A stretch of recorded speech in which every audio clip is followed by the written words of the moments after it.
Hey everyone, welcome to Redefining HR podcast. I'm your host, Lars Schmidt, and today I'm really excited to be sitting down with Adam Nathan. Adam is the co-founder and CEO of Almanac, and we're going to be spending a lot of time digging into all things remote and distributed work. So, Adam, thanks so much for coming on the show. Why don't you just start off with just a brief, introduction for the viewers and listeners? Sure. Great to be here, Lars. Thanks for having me. As Lars said, my name's Adam, and I'm the CEO of a company called Almanac. We're building an operating system for distributed work. Cool. So, Adam, one of the things that I've really appreciated you. So, before obviously we recorded this, we've known each other, we've connected on LinkedIn and Twitter, and you caught my attention early on, particularly for your embrace of open source. You and your team have been putting out some incredible resources around remote and distributed work that I just found very valuable. So, I want to kind of start off with a shout out and props to you. I love people that kind of build in the open, and particularly people that build in the open and then make those resources available for others to learn from. So, we're going to spend a lot of time talking about remote and distributed work. We're going to spend a lot of time talking about Almanac. But before we even get into Almanac, what was your first time working remotely? When did you kind of first experience remote work, and how did that begin to shape your views on that kind of led you towards founding Almanac? Yeah, it's a great question. And the sad answer is that the first time I worked remotely truly was when I started Almanac. Before Almanac, I was a product manager for about 8 years in Silicon Valley. I worked at Apple, at Lyft, and then at a fintech company called Varo, all different stages of startups, really, from a Series A company like Varo all the way up to a massive giant like Apple. And all three of those companies, I worked in person. They had offices either in Cupertino or in San Francisco. I went into the office every day from 9 to 5 or 9 to 7, did the whole commuting thing, burned out regularly every 6 to 12 months, went on vacation, came back and did it all over again. And when I started Almanac, one of my co-founders was based in the UK. And so from the start, we had a distributed team. I had a third co-founder who was at the time based in Boston. So we were already across basically 8 or 9 time zones from the start. And as we started hiring a team, because we were all distributed, we started hiring people in different places closer to the people they were reporting to. So we hired engineers in Europe. We hired growth marketers on the East Coast. And it became quickly apparent that it made amazing sense to hire people wherever they lived because, number one, we had access to a much bigger talent pool. And just to remind, just to give you a sense of the timing here, we're talking about 2019, early 2020, before the pandemic. Yeah. And so, we first were able to get access to amazing people who were generally sometimes undervalued because of where they lived or what was on their resume. And so for a small company like us that didn't have any real traction at the time, we always, all early stage startups have to practice talent arbitrage, and hiring people outside of San Francisco was a great way to find amazing talent. The second thing was that because people lived not in San Francisco or New York, we didn't have to pay them as much because the cost of living in their local markets was lower than San Francisco. Almost every place is lower than San Francisco. And I remember at one time we were looking at an amazing engineer from San Francisco who was highly aligned with what we were building, but his salary ask, which was reasonable for San Francisco, was like $220,000, which was, I think, like 3 times my salary. And so, when you're an early stage company, that kind of cash outlay just doesn't make sense or isn't possible.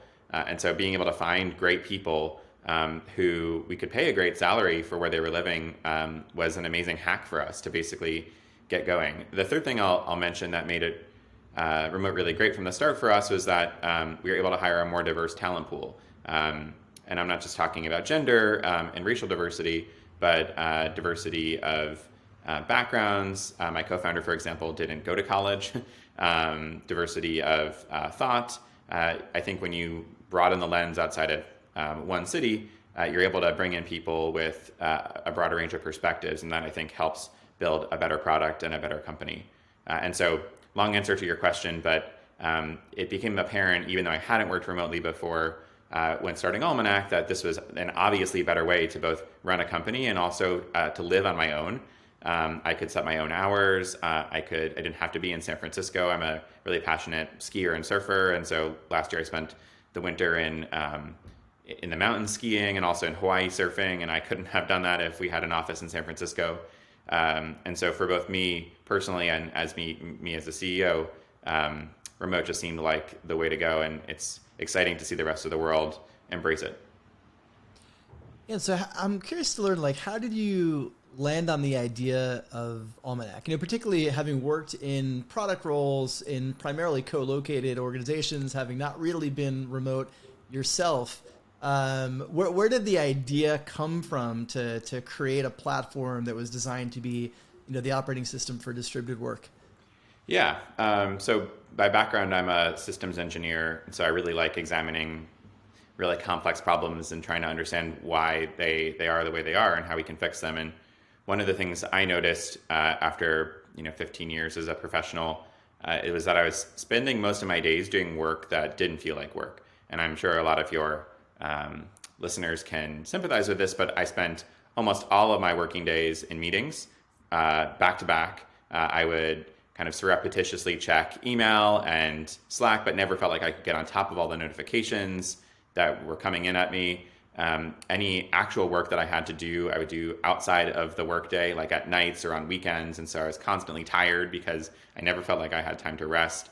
And even though it felt like I was constantly on this hamster wheel, it still felt extremely hard to get basic things done, even in some of these big resource-rich companies. So as a product manager, I often never really knew, despite sending, emails and hundreds of Slack messages and lots of Google Docs around, whether the team actually read the document I sent them, whether they liked it or signed off on something like a product requirements document, whether my boss would actually give me approval for an idea I had.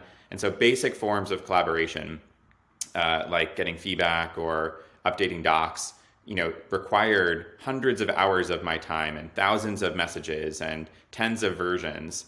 And so it often felt like I was like pushing a ball through mud, where I was spending all my time trying to get basic stuff done and had no time left to do the things that I actually wanted to do and the things I was hired to do, the things that I got up in the morning to do.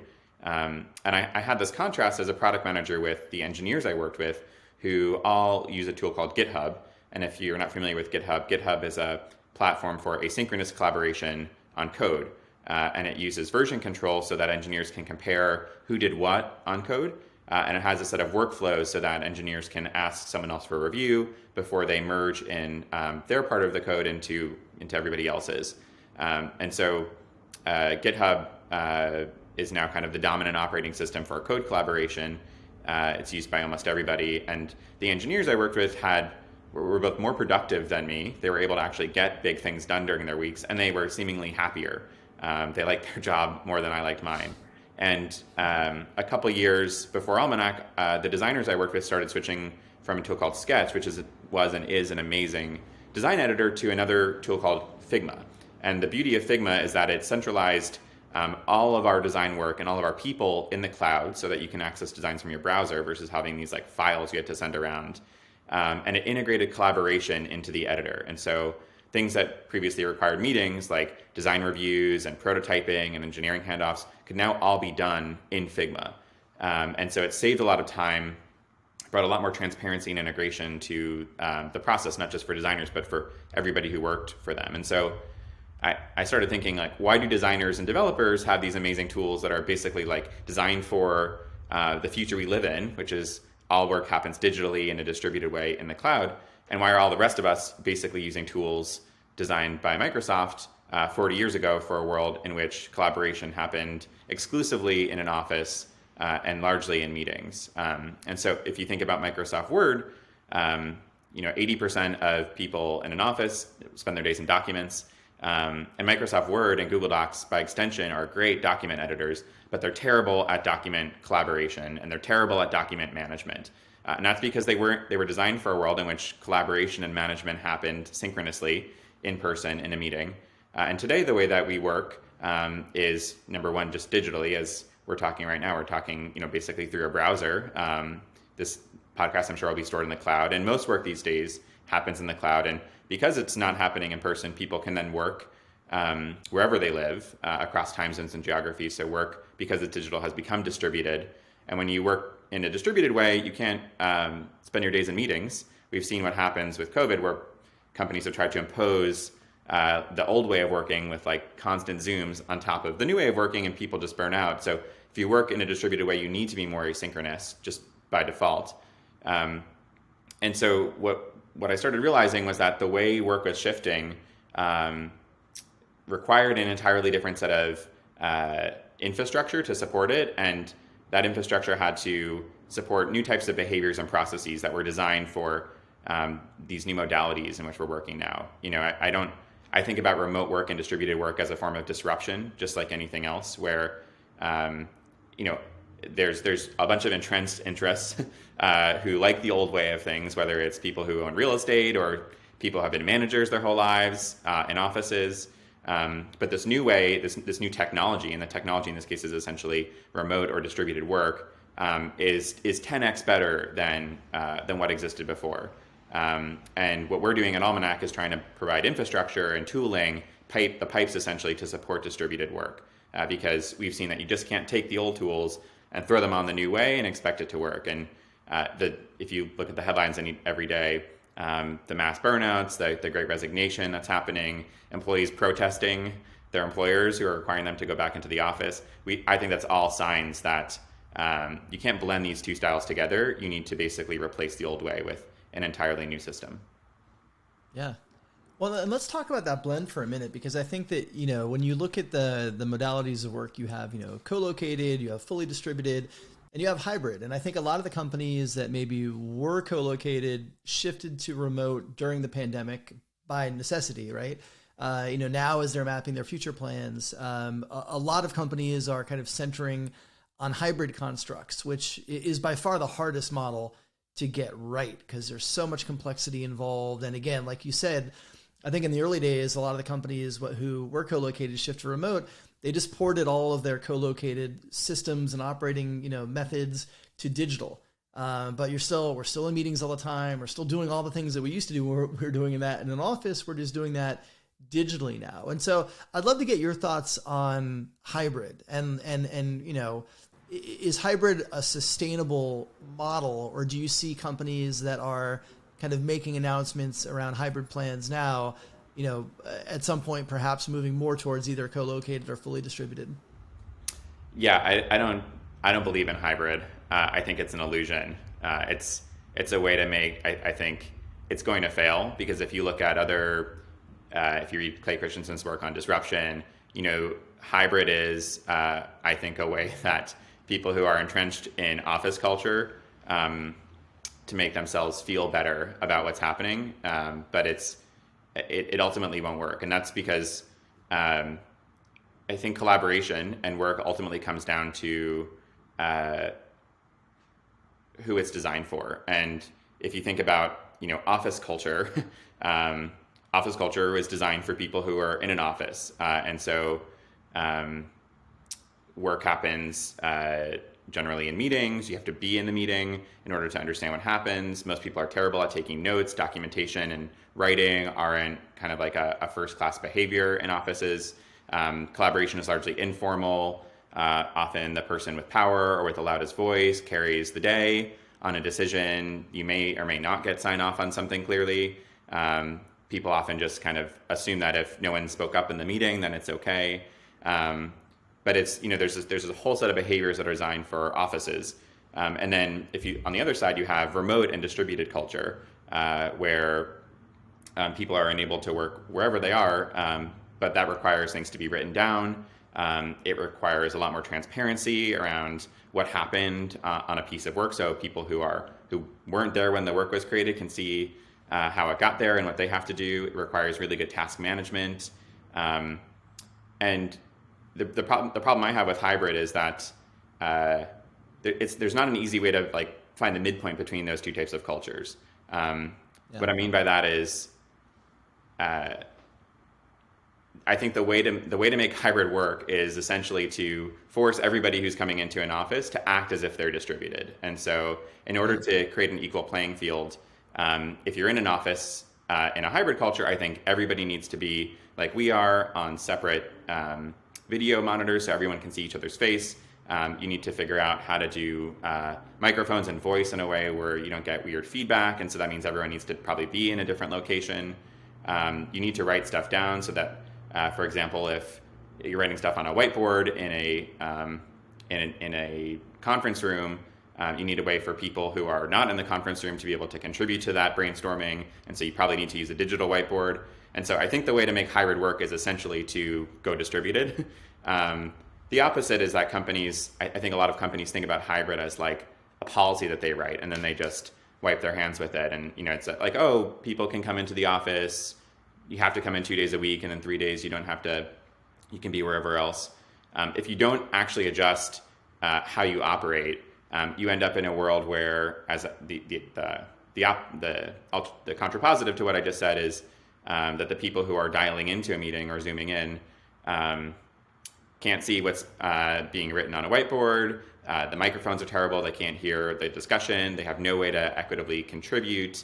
It's basically like a disability. I think you're treating those remote or distributed workers as if they are second-class professionals. And I use the word disability intentionally in that, we have laws that help people with physical disabilities or mental disabilities live the same types of lives that the rest of us who are more able-bodied can. And I think if you don't level the playing field for your people who are not in the office versus who are in the office in a hybrid environment, you're essentially you're tying your workers' hands behind their backs, or you're putting like a cloth over their eyes, or you're stuffing their mouths. You're essentially taking away their ability to contribute and work. And again, this entire conversation has been about meetings. What if you have a distributed team that's in a different time zone than where your office is? The meetings are the problem in the first place. That so much work, so many decisions happen in a meeting versus happen asynchronously in a document. And so I think unless companies are basically fully committed to essentially building a distributed operating system within an office and outside of an office, I don't think hybrid's going to work. And the way you're going to see that is employees quitting and employees that want to go distributed, they will find remote companies. And I think those remote companies will then have access to better talent. And so they will end up winning. It's not as if I don't think everybody prefers remote right now. And that's totally fine. But I think companies that don't embrace it will eventually die. And I'm not saying that lightly. I'm saying that based on how we've seen disruption affect other industries in the past, where it can happen.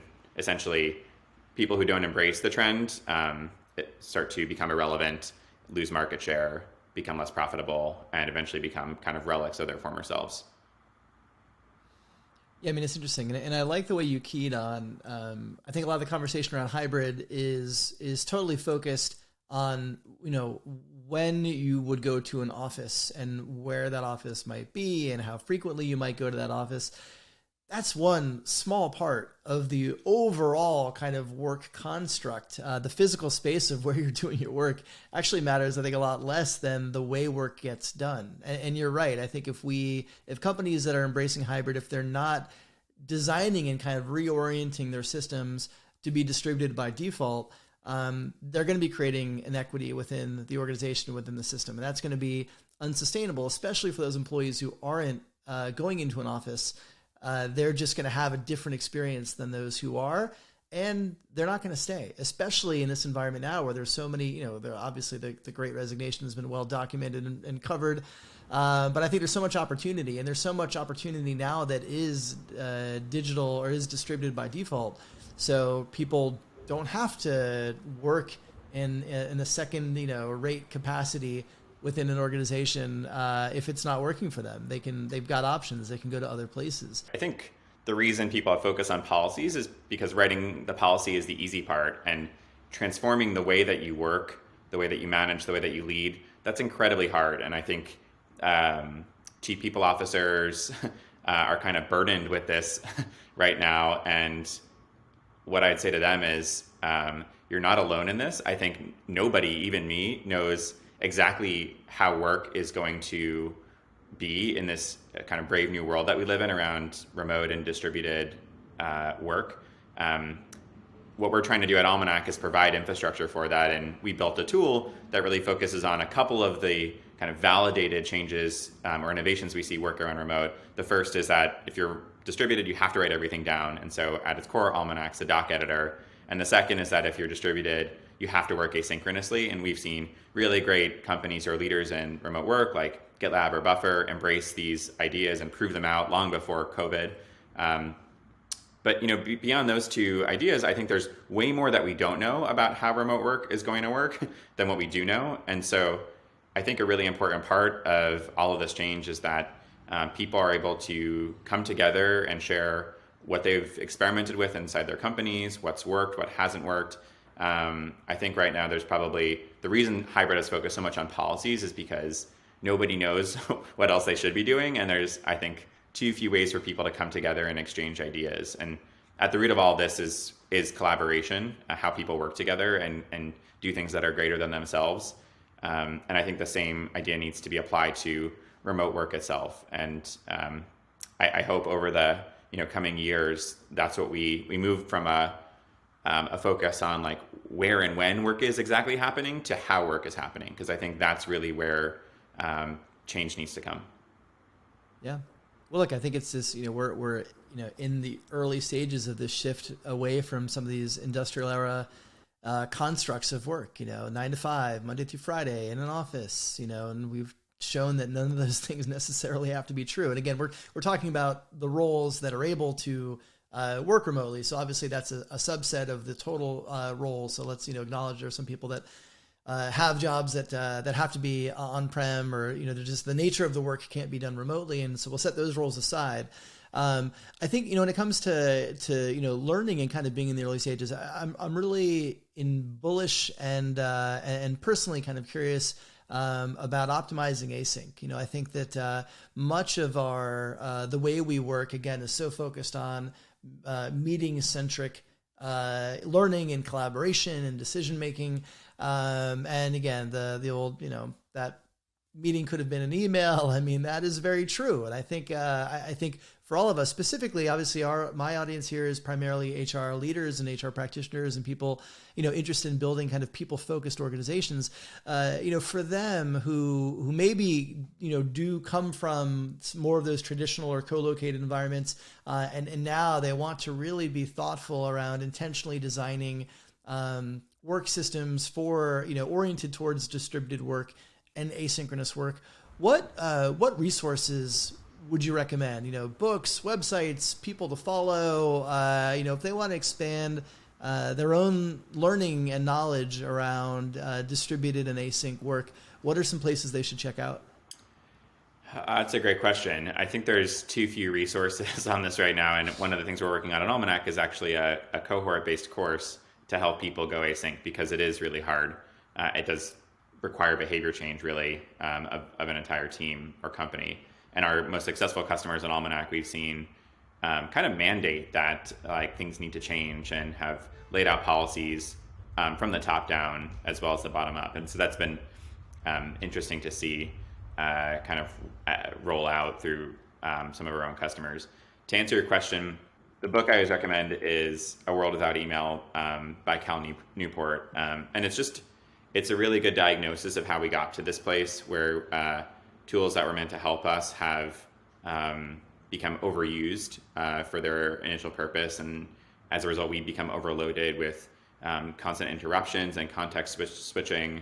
And a lot of that is that tools that were meant to be asynchronous, like email, have become synchronous essentially, and have become much more dominant in how we work because people are not in the same place at the same time. And so rather than use tools that were designed for one purpose for a different one, Cal recommends essentially recreating a new set of tools for the new world and new context we now live in. And I think that's just an essential book to understand like the challenge and the opportunity. I think the GitLab handbook is a great resource to see how GitLab, which I think is one of the leaders around remote work, has basically built their own operating system before tools like Almanac existed to run their company. It's all documented, which is a hallmark of remote companies. But so you can kind of dig in and understand like kind of process by process how they operate. One resource that probably isn't written down anywhere that we always recommend to customers is to do essentially zero-based budgeting, but for meetings. And so when you want to go async, what we recommend, and again, this is not a resource so much as an activity, is to take a look at your calendars as an executive team, as a department inside a company, and starting on a week in the future, delete all the meetings. So start with a clean calendar, and then from there, add meetings as you need them. One thing that we see happening in companies is that there's a meeting calcification where things that used to have a purpose don't anymore, but people just keep going because nobody feels like they have authority to cancel the meeting. And so essentially clearing your calendar and starting over, including things like one-on-ones and stand-ups, and in the process asking yourself, do I really need this meeting, or can it be done asynchronously in a document, is a good way to clear out some space. The other thing that we've innovated with at Almanac internally is what we call async weeks. We do this every 3 to 6 months. We have one coming up at the end of September where we turn off our Zoom account for the whole company. We also disable Slack. And so there's no Slack and no Zooms except for our company all hands during a whole week. And it's we use Almanac, our own technology, for collaboration. And it's a really great way just to understand the potential of async. It's a little extreme. We don't believe that async first means async only, but it's good to understand, I didn't actually need a meeting for that. I was fine in getting feedback asynchronously through email. It also helps you understand what you do need synchronous collaboration to do. And so it's a good experiment that's time-bound to help companies understand the potentials and challenges around moving to like a fully async modality.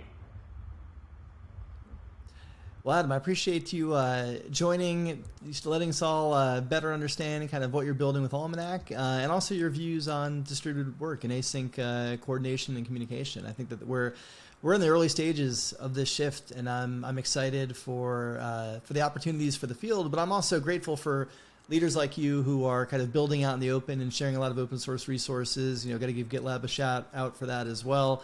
Really kind of helping us all kind of navigate this new world of work. So thanks so much for coming on the show and sharing your wisdom, and looking forward to continue to follow what you're building. Thanks so much. Thanks for having me.